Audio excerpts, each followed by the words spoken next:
Do you remember back when you were a kid, going to McDonald's on a Saturday evening for an early dinner? The place was brimming with joy and color. Big yellow arches, a play place with slides filled with the laughter of children. If you were lucky, the gaming kiosks were open too. And if you were unlucky, you were forced to wait on the Ronald McDonald bench. Despite all the imperfections, this place had an aesthetic that couldn't be mirrored anywhere else. Same with other places like Wendy's, Burger King, Pizza Hut. They all had one thing in common, which was the different aesthetic you absorb every time you enter the restaurant. As a kid, you never really appreciated this kind of thing until you grew older and realized working a 9-to-5 sucked rhino balls. On a day of corporate bullshit, you got to spend a little bit of time in a world of magic. Not anymore. Modernization, as described by Oxford, is the process of adapting something to modern needs or habits. As described by me, it fucking sucks. Not just from a figurative aspect either. I mean, it literally sucks the fun out of everything. Modernization is a prospect literally based on minimalism.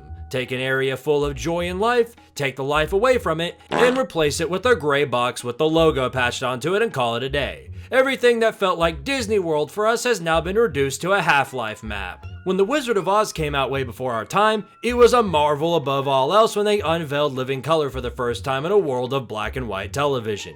People thought the apocalypse was coming. It was such a huge step forward for humanity that by the end of the 20th century, everything had color. What changed? Did America get so tired of color that we decided to have to go back to black and white? Yeah, guys, I'm getting tired of being a human. We gotta go back to being monkeys! Where did we go so wrong that our civilization is going backwards? Modernization is a crime. It feels less like an ideal and more like a figurative way of saying that 2025 sucks and you should hate your life too. People who work in fast food already fulfilled that, but at least you couldn't tell that they hated their life in the world of happiness. This look just screams, clean up on aisle 10. It's what would happen if you gave Eeyore the authorization to HDTV and said have a ball. Unfortunately, this wasn't exclusive to restaurants. All other places with life got this treatment as well.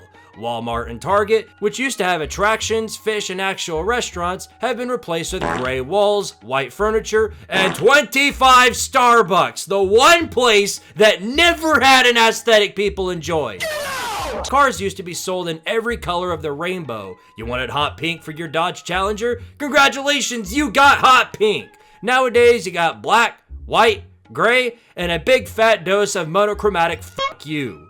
Even houses, which used to come in all sort of colors, formations, and builds, have devolved into the beige version of Attack of the Clones. You want color in your home? Get you a paint roller from your corporate Lowe's and get to work, Dingleberry. And if you rent a home rather than buy one... Even my local mall got this treatment. It's like they were on a mission to make everything as boring as possible. I've seen more interesting malls than Left 4 Dead 2.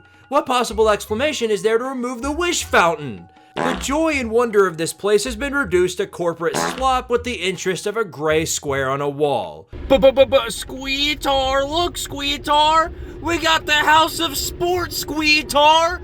We got Dick Squidtard! You're a dick! Oh yeah. Let's talk about the logos, shall we? Logos are the forefront of a company's image. Every time you hear the name, your mind instinctively thinks about that company's logo. Guess what? They got swallowed by the corporate sponge too.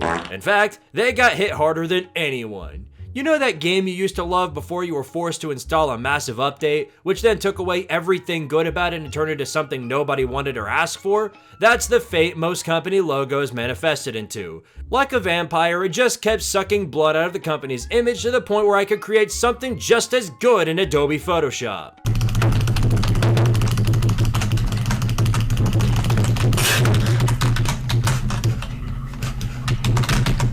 Yeah, there you go. Welcome to McDonald's, but fuck you. Where do we go so wrong in this world to where the idea of creating a good logo is just reducing art to a standardized font? If we're gonna do that, we might as well just take all of the fonts in the world and just make them Comic Sans. It'd be fitting for the state we're in right now. So do you get it now? Oversimplification does not equal perfection. Decolorization doesn't do it either. The closest you would have been to perfection is if you kept your big meaty claws off the aesthetics and just left them as they were.